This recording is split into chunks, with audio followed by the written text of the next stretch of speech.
Sir దీని కొంచెం కొంచెం వివరిస్తారా? పురాతన కాల పరిమాణం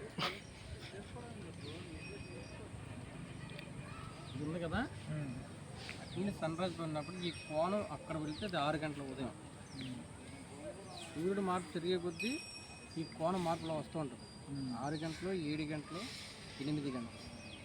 ఈ కోణం ఇక్కడ పడి 9 గంటలు, తర్వాత 10, తర్వాత 11. కరెక్ట్గా సెంటర్లో పడితే 12 గంటలు.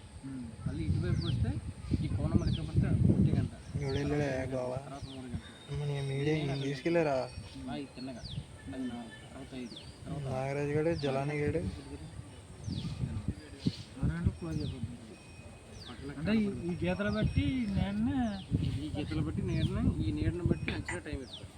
ఇంతవరకు ఈ నీడని బట్టి అంచనా వేసేవారు. మారే కొద్దీ కొలతలు రాస్తారు. నిమిషాలు సెకండ్ కరెక్ట్గా విధానం. పురాతన కాల పరిమాణం పూర్వం టైం తెలుసుకోవడానికి ఉపయోగించే యంత్రం గడియారాలు లేని టైంలో సౌర యంత్రం. Okay, thanks press. ఇది ఎప్పుడైనా ద్వారకా తిరుమల వస్తుంది. ఇది మా చింతపూర్లో ఫేమస్ అండి.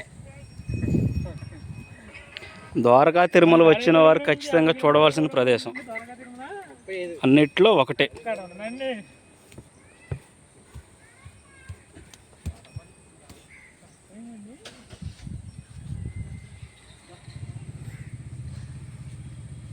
సూర్యయంత్రం.